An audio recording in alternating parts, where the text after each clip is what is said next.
Three friends, one amazing series of YA novels, an insatiable thirst to relive the glory that is K.A. Applegate's literary masterpiece. This is Fanimail, the Dork-Bajir Chronicles. Hello and welcome to the Dork-Bajir Chronicles, a podcast where we read through the Animorphs series one book at a time and talk about it every week. Today we'll be talking about Animorphs number 37, The Weakness. My name is Mikhail, the host. I'm Tessa, the expert. And I'm Braden, the expert, but on feet. I thought you were going to say a different podcast. Like you're cheating on us. Braden's actually really smart, just has nothing to do with anything we talk about. Basically, like that Republican guy who ran for Senate, who was like a brilliant or ran for president, who is like a brilliant brain surgeon who literally invented a type of brain surgery, but believed that the pyramids were for storing grain. Uh-oh. Yeah. Uh-oh. You can be smart in Political. one area, and that's it. Politics. Politics. Should we do some...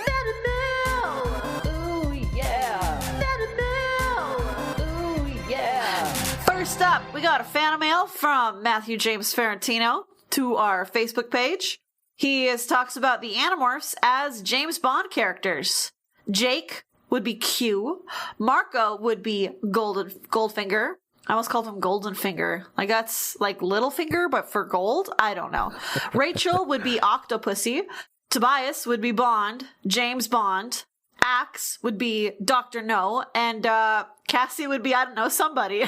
And unfortunately, I don't know enough about James Bond to stand up for my main girl. So Probably the one black Bond girl. Let's be honest here. Halle Berry.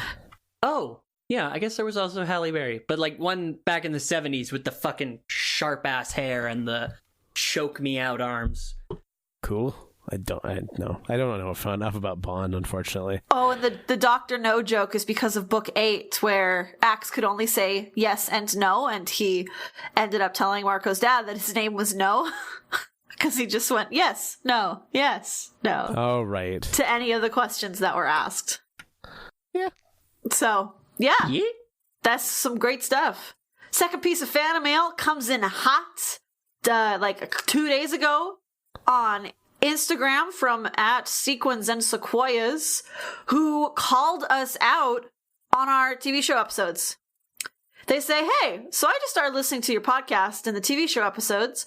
You keep saying that the actor who plays Marco is clearly a Canadian from rural Alberta, but that actor is actually the only one of the 5 kids who is from the US.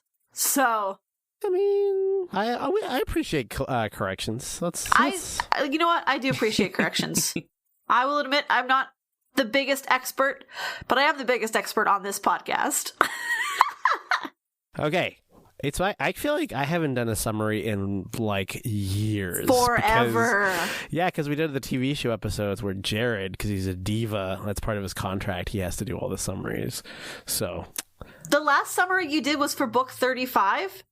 Which was all the way back in April. Yeah, the TV show's a time sink. Okay, let's get started then, because this one, I don't know, it's actually a pretty short book. I know the length is not the same on everyone's like e-readers, but typically an Animorph book is about 90 to 91 pages on my e-reader, and this one was 78. That's a lot shorter. I mean, it's just because the story was so good and tight. They needed less pages to tell it.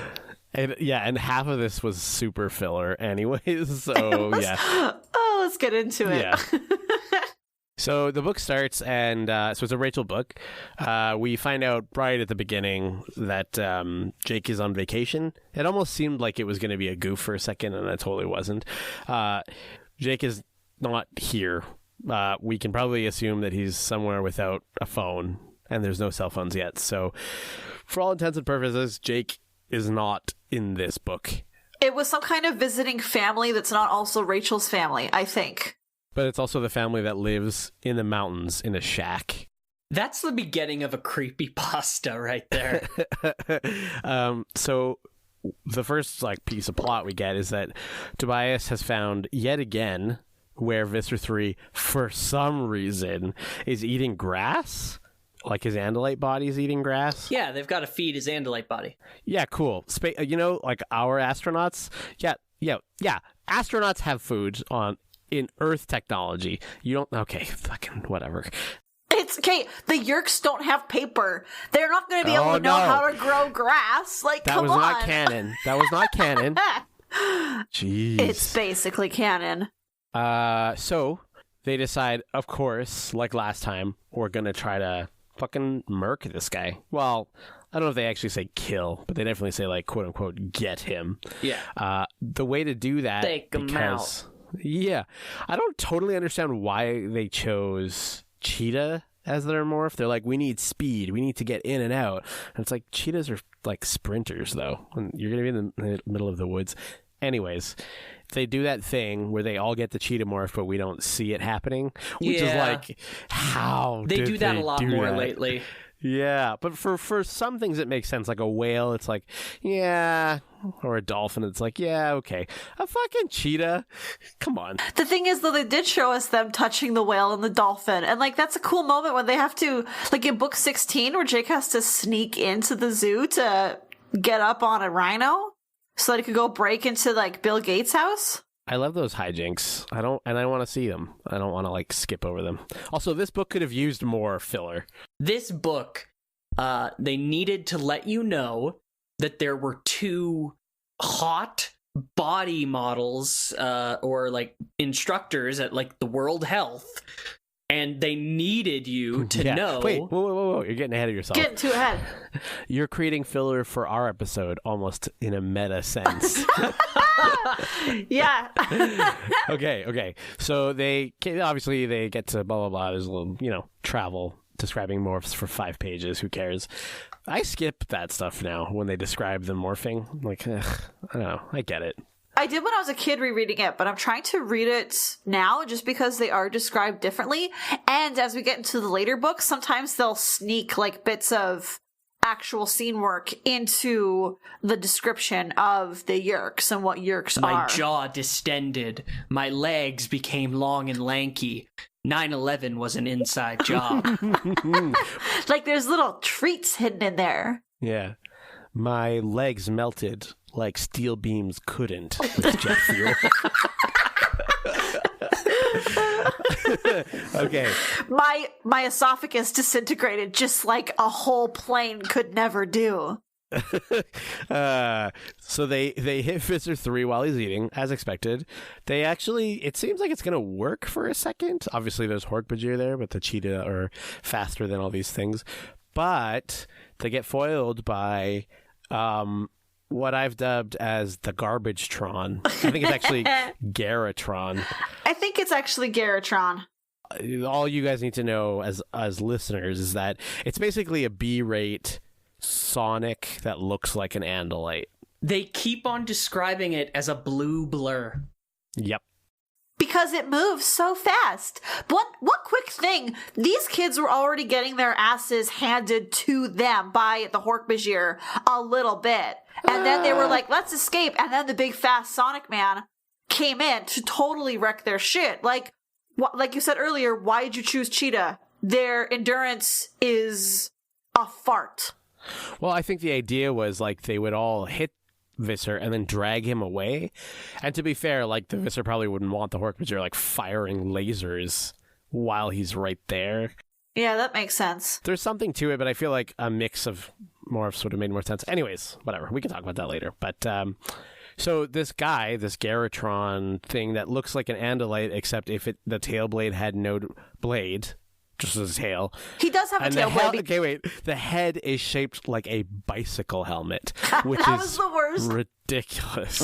Specifically, a custom bicycle helmet. Oh, okay. Yeah. I was thinking it was the Black & Decker for, I don't know any helmet brands, but so this guy, we find out as we so obviously he basically hands it to the Animorphs, and we see a conversation in public thought speak as the Animorphs are running away that this guy is known as Inspector.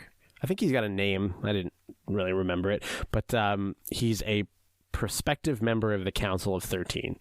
So basically, I don't know, commander that will soon become a general kind of thing. He also says that the Garatrons are like a new race that the Yeerks are. There's a lot of stuff with the Garatrons that does not matter at all, but is teased so much that it's just enough to be irritating. Anyways, the Animorphs deduce from the conversation that the Inspector is there to like report back on why Visser 3 is fucking up the Earth invasion so bad, or at least to see what's going on, essentially. So the Animorphs sends Jake. Have to figure out something to do. Well, I shouldn't say have to. They decide to. They definitely don't have to do any of this. Especially because Jake is only gone for like 3 days. Yeah. Literally like 3 days. And honestly, okay, we'll get into it later, but they might have been better off doing nothing. But anyways. Yeah. Okay, so the inspector is checking out, blah, blah, blah. So what they decide to do is make him look bad. Guys. Yes. Nobody died. Okay. Except for a lot of people died. So they decide they need to discredit the Visser, like by, well, they don't decide how yet, because there's a long conversation about who should be the leader while Jake is gone, which is a very like 13-year-old kind of conversation. It's like, no, let's not acknowledge all of our individual skills and work as a democracy. Let's arbitrarily pick a leader who has to be blindly followed. Anyways, that was the that was the craziest thing, is how they were like, pick the leader, and then no matter what, we have to do what the leader says. Like, it's like not even Jake says that. Nobody even treats Jake like that. Like, what are you talking about? So Marco, it basically comes down to Marco and Rachel, and Marco's like, I could do it, and she's like, nah, my plan is to attack quickly. Could you do that? He's like, I could do other plans. She's like, no, but could you do mine? He's like, well, what about, no, but could you do mine though? And then Cassie, being Cassie, is like, let's put it to a vote. And Marco's like, yeah, Rachel has her best friend and her boyfriend here. I'm not going to put it to a vote. Rachel, you can have it. Yeah, exactly. It's the worst. Anyways, so we're just to assume for the rest of the book that Rachel is the leader, in quotes. They decide to hit the Yeerks at a bunch of known Yeerk businesses and places of work and make it look like Visser 3 is like constantly out of control. So the inspector will report back. Bad stuff. Then we get maybe half the book is just descriptions of these attacks.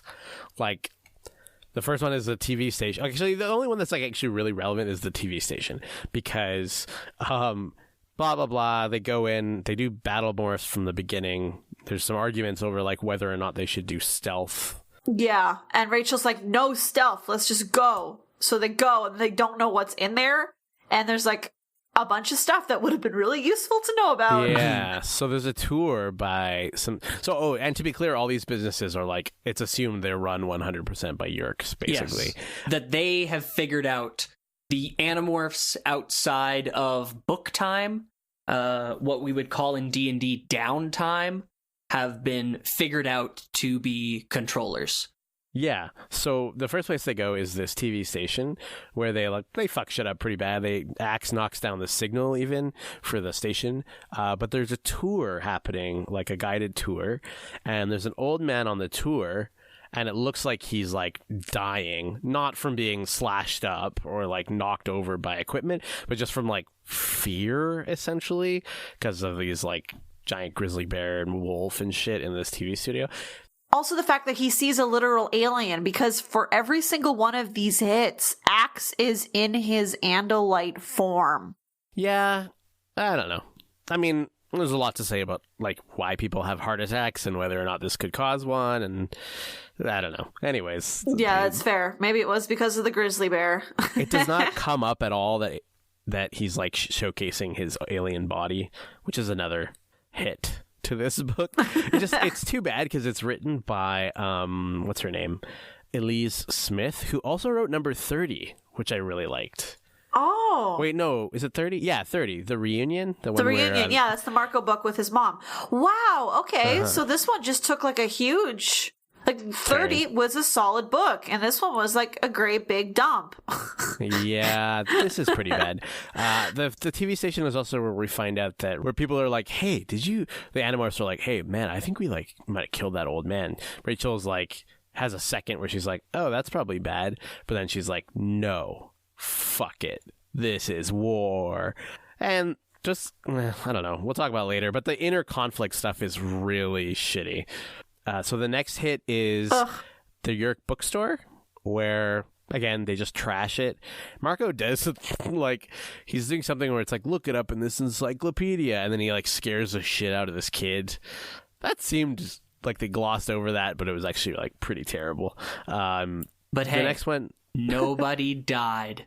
Yeah. The next hit is Mrs. Chapman's, or she's the co-owner of a beauty salon, which has never come up before, but they wreck the shit out of that one. Then they ruin a sports store, like a Sport Check, essentially, that's run by a known controller, a bank, which is also run by a known controller.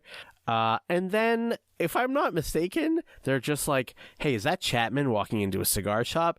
Let's trash the cigar shop. That's kind of what it felt like. Yeah, and it's like, wait, is this cigar shop run by a controller, or is it just because Chapman's in there?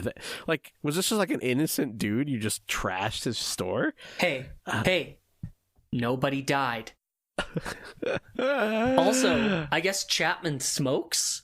Like, apparently he just sits around his house doing nothing, not even helping his own daughter with her homework, and then also just lights up a fatty. Like, when the fuck does he do that? I mean, cigars...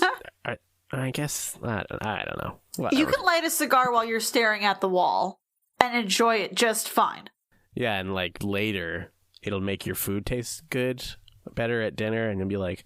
You're such a good cook. You're in the TV show where it's like, this food is excellent, or something like that. This food is completely adequate. Yeah, it's something really stupid. Yeah, totally adequate. What a compliment. Anyways, they then knock over, I think they're in a mall, actually, at first, because there's a lot of businesses that get knocked over, like, right away. It might be like a strip mall, because I don't think they would go, because they thought about going into the actual mall and decided against it because of too many pedestrians. Right. So then they go to Fred's Fitness, a gym. They fuck that up. Kinko's, and then they go to a law firm, and they go to, I guess, a courthouse where they fuck up the desk of Judge, wait for it, Judge Forensic. I put that in my notes. Judge Forensic. Her name is Sally Forensic. But it's spelled with a K, which I would like to point out makes this a what's it called when you mix up all the letters and make it into another word? Anagram? And makes this an anagram of foreskin. Oh yeah, it totally does. Okay, so next is Phil's Hardware, which I guess Phil runs it. That comes up later in a really weird random way, but so they fuck up Phil's Hardware. Okay. At near the very end of the attacks, they catch a news feed, like just in a shop window or something, and they're like, hey, guess what? Guess what? Guess what? The old man died. The old man with the heart attack died at the TV station at the beginning. And here I thought nobody died. He was on vacation visiting his grandson, and he died. Later on, they're like, listen, there's a lot of reasons you can have a heart attack. Maybe it wasn't because of ice. Well, and they're also like, the old man had a lot of heart problems. He was very feeble. Like, his own daughter is there saying, oh, he was going to go any day now. Like, yeah, it's like, wow, that's a fucked up thing to say about, like, a close family member. Like, yeah, he was on death's door. It's like they tried to make it so that Rachel would have a consequence, and then they were like, ooh, too dark. Let's make it so that nobody really cares about this old man that much, so it's fine. Maybe he shouldn't have been, like, flying to visit his fucking grandson with heart conditions. Nobody dies. Nobody important dies. Also, okay, when they're doing the, like, when they see the news feed, it's in, like, as they're passing, like, a Radio Shack or whatever, and the TVs are pressed against the window. And before that, Rachel is, like, basically skipping down the street because she's so happy there's so much mayhem. There's so many police cruisers out and about. people are closing up shops early and everybody is like huddled and looks scared, and she yells boo at two guys in suits right before this. Like, she is so high on the violence. It's so fucked up. I didn't love her characterization in this book. We should definitely talk about that once the summary is all wrapped up. So the last hit they're going to do is on the new community center that the Yeerks built. This is the same community center where Tobias got held and tortured in 33? Yeah, yes. 33. 33. Yes. So blah, blah, blah. They talk about before the community center. I think they're like hiding in bushes, actually. But they're in Morph, I think. Yeah, they're in Morph, so it's all thought speak. Which is still hilarious because they're like a gorilla standing next to a bear. No, I think they're in their bird morph because they flew to the community center. Oh, yeah. Actually, that makes way more sense. Yeah, you're right. So this is like a big character moment for Rachel because everyone's like, hey, maybe we should like go check it out and see what's happening because there's like a meeting happening right now. Like, maybe we should just go see, like, go and fly morph, come back out, and then attack with battle morphs afterwards. And Rachel's like, no. Marco, he's like, well, I mean, like, it seems like, no. Well, like, you know, it wouldn't hurt, no. And then when they're starting to really disagree with her, she's like, no. No one says no to Jake, I challenged. Well, she says I challenged. Well, they say no to Jake all the time. All the time, especially when he has a bad idea, like going in as a polar bear. Or tries to tell a joke. Or tries to tell a joke. That's the biggest one. So anyways, yeah, exactly. So Rachel is like, hey, what if we didn't do regular battle morphs that we're all really comfortable in and have like combos and stuff? What if we all went in as polar bears, which even I am not that familiar with? Well, that seems like a bet. No. But what if, I mean, we could just do regular. No. So they all morph polar bear. Also, right before this, Cassie, like in private thought speak while they're still birds, she's like, if you don't tell them about the old man dying, I will. So Rachel's like, yeah, okay, so an old man died, but like maybe he was a Yeerk. Polar bear time. Like, it's really bad. Okay. So they attack their polar bear shit. But the inspector, the Garbage-tron, and Visser 3 are there. So the inspector once again fucks them up completely. Rachel does do like a, you guys go, I'll hold them off till you're gone. And meanwhile, they're like all losing stamina hard because they're fucking polar bears in a coastal town in the fucking United States. So they're like totally overheated. Mind you, I think this is also where Visser 3 morphs like a goo pile. A very hot pile of goo. Flaps of stinking flesh piling on top of one another, like pudding dumped from a bowl. This is the actual description from the book. It's so gross. I get the sense that he just kind of explodes in flesh. Yeah. Anyways, the inspector also helps him fuck them up. So they get away, but once they all get away, Rachel's like, they all realize that Cassie got left behind. And Rachel's like, oh, it was my fault. And like, oh, shit, I left her behind. And like, it's because of my choice as being the leader. So she quits. She's like, I can't do it. Bye. You were right not to trust me. Yeah. I was about to like, you remember I was about to like shiv you guys if you wouldn't let me be leader? I decided I don't want to be leader now that it's hard. Fucking what? Come on, Rachel.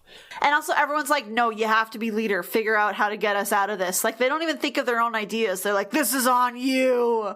How do we get out of this? Just turn around and look at Marco. He's already got a plan. No, even Marco says, we don't have time to think of a plan for me. If I had more time, I could think of a good plan, but we need reckless and weird. We need you, Rachel.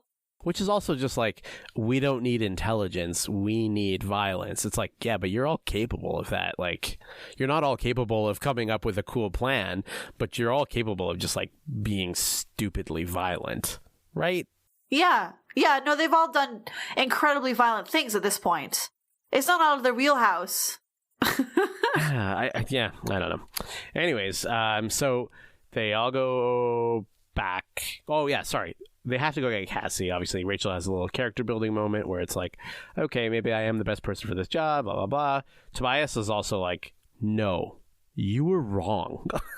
Like, I think it's that moment where it's like, Tobias, he's basically been quiet the whole time. Now he's he's just like Naughty Axe isn't looking at her since Cassie's gone. Like, no, everybody is just like, fuck, Rachel, you suck. Like, Cassie's captured.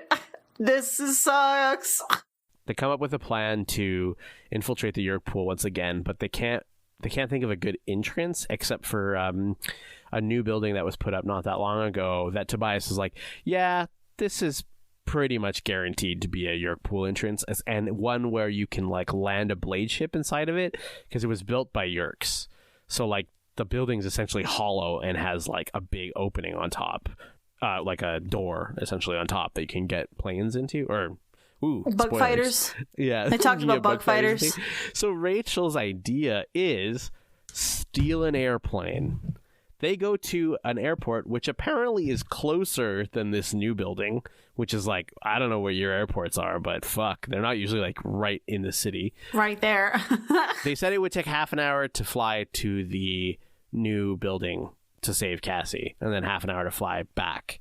She said it would half an hour to fly to the building to see if, in Birdmorph, I mean, to see if it actually was an entrance, and then half an hour to come back for some reason. So she's like, instead of that, let's steal a fucking private jet.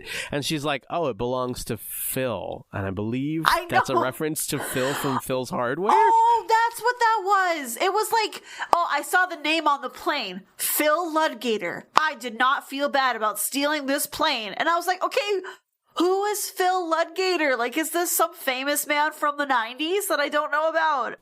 Phil's Hardware, bro. It's a big empire. It's Phil's Hardware. That makes sense. So their plan is literally dive bomb this building. But most of us will jump out in time to like flutter down as birds as this plane crashes into the Yerk pool. Never mind the fact that Cassie could be right there, crushed by this flaming airplane that you're crashing in. Anyways, they do... Mikhail, they've had great luck so far. Nobody died. Yeah, exactly. So they do that. Rachel is the one left behind. Axe flies the plane, because at first I was like, wow, you can't fucking fly a plane.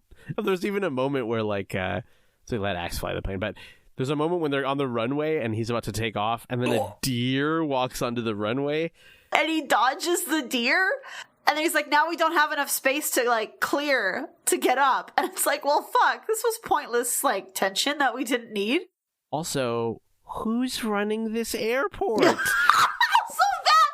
can a deer walk onto the runway? How can 4 kids steal a plane was this before or after 9/11? When was this published? This was before, for sure. I think the book series was done, like, before 9/11. Oh, I think it ended on 9/10. Ooh. But, like, this plane is ridiculous. Like, the plane isn't even locked. They just open up the door and walk inside. The thing is, I don't think they would be locked. Like, why would you lock a plane that was being maintained? Is there a handle that you can just open up the plane door? I thought plane doors were a little bit more sophisticated than that. No, I think there's just a handle. I mean, you can do it with it's the same way like there's you can do a power lock on your car, but you could also just push the button. Anyways, they steal this plane, they crash land it into the pool. Of course, they fight. They do their... Actually, it's only Rachel who... We're following Rachel, obviously, so the others jump out of the plane, and she's piloting it to the last second to, like, crash it in. Then she jumps out at the last second in her eagle morph. Well, she lets her body get, like, bounced around the plane as it's crashing, and she just falls out the door and then morphs eagle. Which is, like, that's not how plane crashes work. Have you ever been in a plane crash? You got me there. You got me there. Okay, so blah, blah, blah. So basically it's Rachel. This gets a little, like, confusing, like what exactly is going on. But basically Rachel confronts or is near Cassie, who's still a polar bear for obvious reasons. She wouldn't demorph yet. And Cassie actually pulled off a pretty cool move, which is she's in, like, for some reason, medieval shackles. And then she demorphs just enough that her polar bear arms and legs can come out. But because she's like such an expert morpher, she can like not reveal like her face or the fact that she's a human. She just shrinks her legs so she can get out, and then she joins the fight with Rachel as much as she can. But the Inspector and Visser 3 show up, and Visser 3 is essentially like, "Oh, Inspector," and he's like grinning and sneering. Would you like to kill the Andalite bandits? And the Inspector is like, "That would present no challenge to me at all." He's like, "Oh, so you wouldn't have a problem with it then?" He's like, "I don't, but I don't see the point." How does he actually manage to goad him into fighting Rachel and Cassie? I think he just calls him a pussy like more than once. I think he says, if you kill the Andalite bandits, I will stop being Visser and I'll leave Earth and I'll never be smarmy to you again. Like, he's basically triple dog dares him. Yeah. I mean, he does say also, like, I'll sacrifice my position, which I'm not really sure the Inspector, like, is after him leaving his position. Yeah. Anyways, so the Inspector's like, oh, well, okay. I didn't actually totally understand what the Inspector said, because on the e-reader, it, like, when the Inspector talks, it's so fast that they decided for some reason it would be smart from a format point of view to write his sentences and his dialogue with no spaces in between words. And because of that, he sometimes says like 3 sentences in a row, but it's all one word according to my e-reader. And it just goes right off the screen. Yeah, because it's not a real word. It can't like intelligently know where to break it with a hyphen. So it just runs off the page. And for me, it went into the next page and made reading the dialogue there a little bit difficult too. Oh my gosh. So I had to flip like 4 pages to read his sentences and then flip back. Nothing the Garbage-tron says matters anyway. Like, you can all pick it up from context clues, so it was not that big a deal. Okay, I'll do this because it's not a problem. He's like, I'll do your non-challenge. So basically the reason this exists is because of the old like trial by combat rules where you're surrounded by enemies, but if you win this one fight, you're a winner and you can get away somehow. Anyways, the Inspector fucks around. He can run on water because he runs across the Yerk pool. Oh, if I didn't mention it, they're in the Yerk pool area under the city. Like the big one, yeah. The big one, This is the scene where I realized that the Garbage-tron had a tail blade because it talks about him slashing at Cassie. No, it's not a tail blade. He just whips it at her and like... Oh, okay, that makes sense then. Because, yeah, I didn't think he had a tail blade, like... Anyways, so yeah, he's beating the shit out of Cassie and hurting Rachel to a certain degree as well. Rachel's already kind of hurt as well from the crash. What happens after that? They kill him. Yeah, yeah. Marco comes in morphed as the Viper. I think it's the King Cobra, actually. From Under David's Bed in book 21. Axe drops him, and for some reason, no one pays attention to Marco for the rest of this scene, because he's just like in and out of the feed of the Dork-Bajir and like chilling out and like sneaking up on the scene, and no one's like, oh. They do say that the Inspector looks at him and ignores him because it's like, oh, it seems pretty harmless. Like, I can deal with that later. Obviously not knowing that the Cobra is incredibly venomous. So then the birds like screech at the Inspector and Axe as an Andalite. He's trying to hit the Inspector with his blade and keeps missing. It's basically like normies versus Sonic the Hedgehog per usual. But I don't think this is like actually how this works, but Marco's like sense of speed as a Cobra is so accurate, and his own strike is so fast that he bites the Inspector on the leg, which obviously slows the Inspector down significantly, and presumably he dies off camera, which of course is hilarious to Visser 3 because he got bit by a poisonous snake in book 8. Yep. It's a kind of a good like foil of that book of just like a dramatic irony that the Visser knows this, but the Inspector doesn't. Yeah. So rather than saying like, hey, I think that snake could like kill you, he's just like, oh fuck, look at that fucking snake, oh shit. Well, then also like the Dork-Bajir just surround Garbage-tron and Axe as they're fighting, and as Garbage-tron starts slowing down, he's like, what's happening to me? They don't go to help him, they just watch him die. Well, like, but we don't see him die, so that's the thing. It's like every other filler book has one of these characters who gets like totally trashed or outright sort of killed, so that like they can watch sort of the fan reaction and say like, okay, that character's back, okay, that character's not back. But like, yeah, this was fucking brutal. They just like, they straight up pretty much watch a man die. We watch a man die. I mean, okay, let's finish this because I have some thoughts on this. But blah blah blah, the Cobra kills and the kids fly away, and the ensuing, it's not really panic, I guess, but I would assume that it looks better for Visser 3 if the Andalites get away, because it means the Inspector did shit all. And at this point, the Council of 13 is used to him reporting that the Andalites got away, so it's not as much of a blow to his reputation. So, blah, blah, blah, blah, blah, no one cares, normal wrap-up stuff. Rachel then goes and talks to the grandson of the old man that dies, and she's like, I'm sorry. He's like, who are you, and why are you sorry? She's like, peace out, and she like runs away. She runs away almost immediately. and then Jake is like waiting for her outside this house. That's the creepiest part of the whole book. Yeah. Is that Jake is just there. I don't know, Tobias maybe told him, I guess that's not big of a deal. But she's like, how do you do it? How do you be a leader? And he's like, there's a moment where he's like, he looks scared. And she's like, he looks like a scared kid. And then not anymore. And then he's like, the mask is back. Yeah. No, actually, it says that the mask is dropped, which I thought was a weird way to say that, because the whole idea is his persona is a mask, and that was like a insight into his actual character. But whatever. Maybe it's like the mask dropped back onto his face? Question mark? Deal with it. Also, this is why Braden has been saying nobody dies. He's like, you did a good job because nobody died. Referring to the Animorphs, of course. He says, how many Animorphs did you start with and how many did you end with? And like, that's all that matters. Don't worry about all the civilians. Yeah, but little did they know, Marco deputized that old man during the fight. He was a deputy Marco.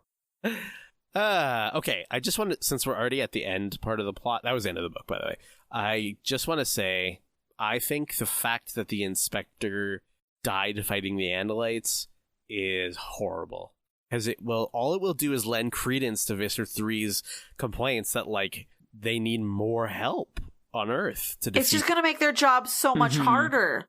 It would have made way more sense for them to just like fake lose and run away or something. Also, it was really brutal. Watching people die from fucking poison is brutal. Yep. It would have looked like he had a heart attack. The Visser 3 was there in the TV studio and bit that old man at the same time. It's all connected.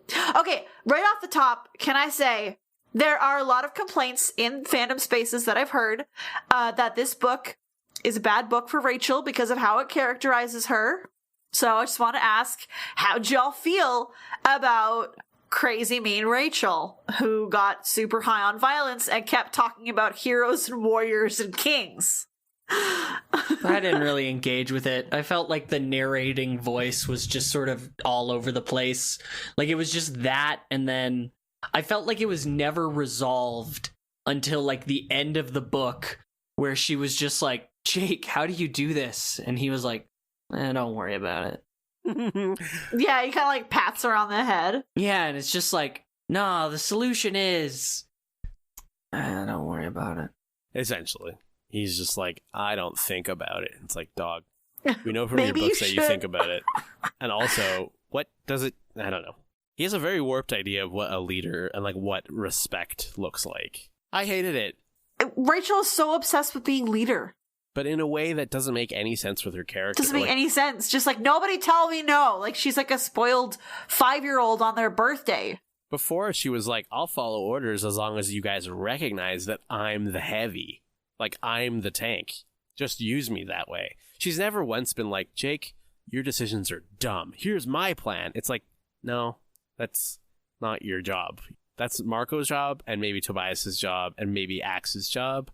But your role is totally different. Just like Cassie's role is unique but different than leadership, right? Yep. It made no sense to me that was her conflict for the whole book, was like whether or not she should be leader. It's like, no, dog, you did not set that up for the last 35, 36 books. Especially with her last book being book 32, like this just felt like me and Rachel got to write a book a little bit. Like it felt so different from the Rachel that we have grown to know. Like she also felt like, I feel like at this point in the book series, the kids are like 14 or 15 and Rachel was acting like an 11-year-old maybe. Like the things that she was thinking about were so not the point. And like, you've been at this war for a long time now. Why are you thinking like this? Yeah, it's more than anything, like, it would make sense if that was her arc up to this point, but her arc up to this point was more like, I love violence, but I know that's wrong. But that didn't come up even one time. It was just like, nah, I love violence. And no one's questioning the fact that I love violence, not even myself. Well, there's the little bit in the TV show, in the TV station, where Tobias is like, okay, Rachel, I think they've had enough, let's go. And she's like, no, not yet. And that's when, shortly after that, is when she sees the tour guide come in and the old man falls over. Yeah, I mean... I just remembered she heard someone yell, Grandpa. That little boy saw his grandfather die. Yeah, but then when she saw him later, he's like, I'm over it. He's like, I'm over it. Death is all around us, man. Yeah. Listen to his 9 Inch Nails album. It didn't bother me. I fucking loved it. Yeah, actually at one point, well, not one point, at many points, Rachel is like, I'm the hero warrior, and refers to herself as the interim king of the group. And it's like, what? It's because she had made a reference to Oedipus right before all of this started. She's sitting in her bed just like humming with excitement and thinking about Oedipus because they were studying Greek mythology in class. And the play of Oedipus Rex is where she first heard the word hubris for the first time, which is pride in something so good, but then you fall so hard it makes you want to claw your literal eyes out. And she's like, well, I think I got it. I have that thing. I'm that cool. I can be the king. Hopefully I won't want to claw my eyes out at the end of this. Like, what are you talking about? There was also a chapter that was cut where she fucked her mom. Also that, like, why are you putting an Oedipus Rex reference in a book geared towards 9 to 12-year-olds? Also, hubris is all over the classics, the Greek classics. Like, why pick that one? There's so many other ones that would have worked great. I think that teacher... her teacher is, like, now been fired. Like, that was the one class she had with this English teacher, and they're like, you taught the children Oedipus Rex. They're not ready for that. God damn. I am just imagining whoever their English teacher is, probably just like constant, just like, okay, I'm going to teach you kids about Oedipus Rex, the man who kills his dad and fucks his mom. I will be sitting for the entirety of this lecture. Oh, come on, Brayden. Oh my God, you know who it is?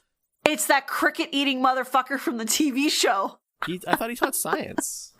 Yeah, he did. And then he went into the woods at the end of the episode, but he ran out of food in the woods and ran out of money, so he snuck back into civilization wearing a fake mustache, got rehired, and is teaching a different subject. It's like that episode of Robot Chicken where they're like, now, Darth Vader thinks that he can choke us to death by making this gesture with his hand. He can't, actually. But if he found out, he would just kill us with his lightsaber. So, every time he does that, pretend you choke to death, and then we'll get you out, put a fake beard on you, and you'll come back with a new name. Just like the teachers are actually onto it, but like teachers are fucked, and they just want to watch the world burn. So they're just like, whatever, let's let this Yerk invasion thing happen, and yeah, we'll just do our own thing. There's actually a lot in this book beyond the overall arc. Like, we're going to have to do Visser 3 Morph Minute. We're going to have to do an OTP alert. But I also have, like, weird little nitpicky stuff. Like, at one point when they're hanging outside, I want to say it's the community center, they're like, oh, did they order McDonald's? Like, after they morph Polar Bear and they can smell meat and stuff. Did they order McDonald's? And Cassie's like, I actually like the Filet-O-Fish. First of all, you didn't have to say that. Why did you say that? Second of all, of course Cassie likes the worst sandwich at McDonald's. Sandwich. I'm hoping that's just because she was in polar bear morph at the time, that the smell of fish made her polar bear morph go, yummy. And she was like, yeah, okay, I could fuck up a fillet of fish right now. Because who orders a fillet of fish from McDonald's? I am slowly shaking my head so hard right now. Also, I don't think polar bears eat that much fish. They eat like seals. No, it's probably a lot more seals they get. They also eat styrofoam, if you remember from that Live from the Gardens. Anyways, yeah, that was fucked up. There's like there's a part in the bookstore where Rachel is like, yeah, we're fucking up some books and biographies about some boy who was a star for about a minute, which is way too specific to not be about Jeremy Jason McCole.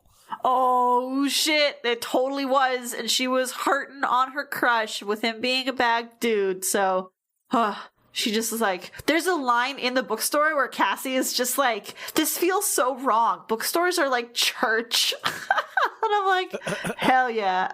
First of all, bookstores are just like retail fronts. Like, but you feel bad when you wreck a book. If you have to wreck a book for some reason, you feel bad about it. Cassie's my girl. It's hard to wreck a book. Run DMC. If you had to wreck a book, boom, boom. Okay, I feel like the kids should have pushed back on this very bad plan about like just going animals attack on their town. Like, there's too many bad variables with all of it. It's more the fact that it's like, I think we'll talk about this a lot more next week in the Speaking Tree, but yeah, they didn't have to do anything. They didn't have to do anything. Sometimes I feel like when somebody isn't narrating a book, they can get away with not doing a lot of things and that aren't in character. Like if this was any other character's book, this wouldn't be about following Rachel's orders. This would be about essentially like combating Rachel and like making sure she doesn't become the leader. I mean, yeah, essentially, but because it's a Rachel book, it has to be Rachel is the leader. I mean, from a publisher's point of view. Also, this book had a whole bunch of callbacks to other books in it, which is a lot more than other books normally do. Like they did a callback to book 17. Apparently, Judge Forensic worked on the oatmeal case. Judge Foreskin, yes. Judge Foreskin. They reference his book 31, where Jake is gone. Tom is watching the house so that Jake doesn't have to do his whole freak out about, oh no, will I kill my dad or my brother again? Which is something that Rachel drops almost verbatim at the beginning of the book, which is really callous. Yeah. Yo, that's your uncle. Do we want to do this Visser 3 Morph Minute? Hell yeah. Visser 3 Morph Minute. Visser 3 Morph Minute. 3. Brayden, do you want to put on your, Cthulhu voice? Not Cthulhu voice. Your Lovecraftian narrator voice and describe this gross, stinky monster man? Yes, of course. Allow me to, Just don't be racist about it. Don't go too Lovecraftian. The flesh folded away like that of a swarthy Italian. Okay, I thought you were just gonna read the copy from the book. Yeah. I just need to open it first. You need to get that one out there. Just get it out of your system. Gross, stinky monster man. A reading by Braden. From his proud Andalite body shot folds of gray skin, flaps of stinking flesh piling on top of one another, layer upon layer, like pudding dumped from a bowl. Skin like buckets of quicksand slapped onto a 6, 7, 8 foot monster. Eyes like tiny rotted raisins, arms and legs like columns of poured mud 2 feet around, a stomach that roiled out like a wave and slapped onto the floor, that kept on growing. Skin that oozed an outrageously foul stench, think sewer, then corpse. What little air there was in that small, overcrowded room was already stale with the odors of sweat and blood, boiling with the heat of so many bodies. The wither's reeking morph made breathing almost impossible. And the heat. My body felt bloated with it. My skin stretched over layers of dense blubber. My fur coat felt like the heavy lead blankets the doctor drapes over you before pointing an X-ray machine at your chest. I never had sex with my Jewish wife. What? Is that Lovecraft at the end there? Yeah, that's Lovecraft. I felt I had to throw some stank on. Okay, yeah, to there was stay, a lot of stank to in there keep already. the character. There was a lot of stank, though. That's basically how Lovecraft came, by like saying things out loud that he wasn't just like saying things aloud. Okay. What was this monster's power besides being really stinky? Being scary. Big. Like, it didn't shoot pylons from its hands. It didn't have a bunch of mouths. It didn't breathe fire. Did it punch? It had big arms. It, like, picked her up and threw her. Yeah, so it was strong. You're like a really big, angry, stinky gorilla? Like, that's it? Well, also being made of fluid probably does wonders for, not being killed by, like, having your neck bit, because it's like, what neck? I'm a pile of gray sand. Gray, stinky sand. I don't think he's actually made of liquid, though. I think it's just the flesh is there's so much of it that it's like wouldn't pooling be the around. craziest thing that happened in this series. Yeah. I thought he was like a Grimer, like the Pokemon. Yeah, that's what I pictured. Was like that, but like gray flesh. Or muck, because cum backwards. When you come into your balls. Yeah, like a straw. I find these like are getting funnier and funnier because like they have to keep using similes that are just like ones that kids could understand, but they're trying to not just be like the same thing over and over again. Yeah. Eyes like rotted raisins is maybe my favorite one.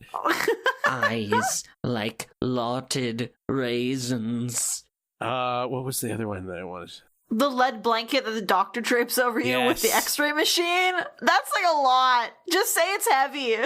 Yeah. Just say you're wearing like 10 winter jackets or something. Would be so many less words with the same effect. The word heavy is enough, like honestly. Like Yeah. there's not much to this morph minute, honestly. We move on to the more important segment, which is the OTP alert. I think I'm starting to lose my Rachel Coe momentum because there's a moment in this one where it's like near the beginning where it happens again kind of later, but Marco is telling Rachel like, no, you're too stupid. You're the like grunt.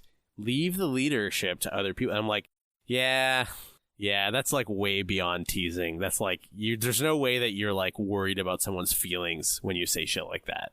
Yeah, it's like rude. Yeah, whereas Tobias is like, for most of the book anyways, he's like, when she's like, remember when he comes to her at night and she's like, do you think it was a good choice that they picked me as the leader? And he just stares at her like... And then he just changes the subject immediately. But then later when she's like, oh man, it was my fault that Cassie's in there. It's like my fault that this old guy died. Tobias is like, yeah, no shit. It's like... Damn, like, Tobias, fuck, that's harsh. It's way more harsh coming from Tobias than it would be from Marco. Oh, yeah, because Tobias... Well, one thing, Rachel's also super caught up on, like, Tobias from book 33 and what he went through. Like, this is, again, like, they keep doing callbacks to previous books, but she keeps being like, oh, man, Tobias went through what nobody should have gone through, and now we're back at the community center where he was a prisoner of war. Anyway, I'm over it. Let's all morph polar bears. I think all the relationships are fraying at this point, except for maybe Mark and Cass, or like Jake and Cassie. I almost called him Mark. Mark. Mark. Yeah, no, I thought this was a real, like, you could definitely see the relationship between Tobias and Rachel is, like, quite developed at this point, even if it is mostly off camera, to the point where, like, when he says that shit about her, it's like, ooh, stings. Like, ouch. That's pretty brutal. Yeah. She does have one line where she says she feels like she is, she doesn't say the word love, but she feels like she's loved him since before she knew him. Yeah, that's a good line. I like that. Which was really cute. Like, they have a bit, like, she talks about, like, the compelling human boy I didn't know very well, Tobias, and now he's forever a hawk. Like, so there is a bit of romance still there, but it's funny that you say that, because, like, one of the thoughts I had reading it was, like, you know what? The prose in this is not terrible. I think the morphing thing is, like, the Visper 3 Morphman, it's like, yeah, you're kind of constrained by your audience there. Mm-hmm. But for the relationship stuff, it was like, this is, like, not bad. I didn't mind reading it at all. There's some pretty good stuff. It's just the subject matter is like just, y'all could have had a weekend off without Jake being in town. You could have taken Axe to the movies again. Instead, you did this. That's not necessarily the writer's fault, though, because that came from K.A. and Michael. That's from Catherine and Michael themselves, which Tippity is... top. K.A. Applegate themselves. I have more notes on this, but we're running along, so maybe let's wrap it up. Okay. Next week in our... Sorry, I shouldn't have just assumed that you guys didn't want to say anything else. No, I think we're good. I think I've said... I mean, everything else is basically just, like, nitpicking about, like, little bits. Like, of course, polar bears is going to be a bad plan. They're Arctic animals, and you're in the middle of summer. What are you doing? Mm-hmm. Yeah. Also, I definitely thought they hovered the plane over top of the tower for a bit. I read too fast, and I skipped the part where they put the plane into a dive. So wait, reading too fast involves skipping parts? Well, yeah. Okay, well, that pretty much wraps it up then. So next week, in our bi-weekly episode of The Speaking Tree, we'll be discussing how we would have dealt with this whole inspector's visit / Jake is gone. We didn't talk about the fan theory that maybe the inspector was Jake. What? Bum, bum. It was a test from Jake. They all failed. Is that an actual fan theory? I am the fan who came up with that theory. We'll also be talking about how we will use morphing to deal with your quote-unquote integral friend member or group member. So, like, the friend that can't not be there for the group to still function. Spoiler alert, I make a podcast joke. Also, how would you use a cheetah morph for purely personal reasons? You can find more of our stuff on our podcast page at collectivelegacy.org or on Twitter, Tumblr, Instagram, or Facebook. Remember to subscribe on iTunes or wherever you get your podcasts, or else you'll have to make a 1,000-piece puzzle. Oh, those are tough, but sometimes satisfying when they're done. You can show your support for our 1,000-piece puzzle habit at our Patreon page, patreon.com/DORKBAJIR. We offer special bonuses for patrons, like access to our Discord server, Animorphs essays written by us, and much more. Wasn't he British? What? No, he was from, Maine. Lovecraft's such a British name, though. It's such a British name. Well, he was WASP as fuck, so... Providence, Rhode Island. So he was, He had a bit of that New Yorker stank on him because he was so close. Peter Griffin. Anyways. We like to give a shout out to our patrons at the Dork-Bajir level or higher by giving them a stanky Animorphs style title. Especially our Australian ones, for some reason. That wasn't Australian, that was New York. A big shout out to Spencer Colin, the patron I forgot to add to the list the last little while, so I'm really sorry. Oh, Brayden, let's make up a theme song for Spencer to apologize for forgetting about him. Hey, Spencer, don't have a breakdown. Please don't. No more blood on our hands. Hey, Spencer. Hey, Spencer, don't have put a breakdown. Blood on our hands. Hey, no more Spencer. blood on our hands. Hey, Spencer. Spence, you're indispensable. Please don't. Please put down the gun. Hey, Spencer. Spence. Hey, Spencer. Spence. Putting a lot on Spencer's plate here. Kill me. Finish me, you coward. Fucking finish me. Don't leave me like this. I'm gonna fucking Spencer die. will be joining us as our new newbie next week. Okay, let's go to the next one. Special thank you to Michael Armenta. Colon. A big old polar bear eating a fillet of fish. Zachary Vodo, the Reformed Baptist theologian. Nick Colon, my personal jet. Anyanka. That one episode of Black Mirror that's just called Nosedive. Greg Della Posta, God's merciful providence. Andrew Vila Colon, the guy whose new last name is Forensic. Mariah Wamby. Better than a heart attack in a TV station. Elmist, the Japanese cat word. Shanna Colon, the Sonic the Hedgehog alien. Martha Urquhart. The option to just not fight for one weekend and have a break. Anne-Marie Ellis, the exile.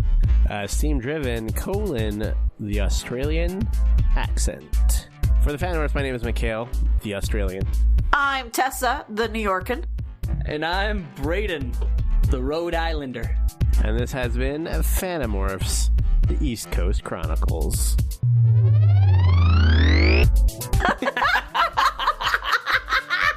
I guess Australia is like a very, very, very far East Coast. It's a very East Coast. It's as far east as you can get before you're off the map. I stand by it.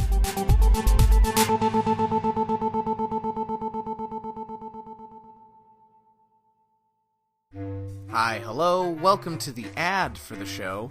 I'm Mitch, the host of Whack Talk Radio. On this show, I talk to interesting people about interesting things. Do you need to know more than that? Okay, fine. Pretty much we'll talk about whatever my guest is interested in or passionate for. Sometimes it'll be silly, sometimes serious, sometimes a bit of both.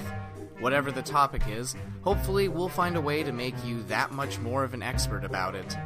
You can find us at collectivelegacy.org, along with some other equally awesome shows on our network. New episodes of Whack Talk Radio are every Sunday and Thursday, wherever you find your podcasts. Let us know what you think on Facebook, Twitter, and Instagram at Whack Talk Radio. That's WENGH Talk Radio. Whack Talk Radio.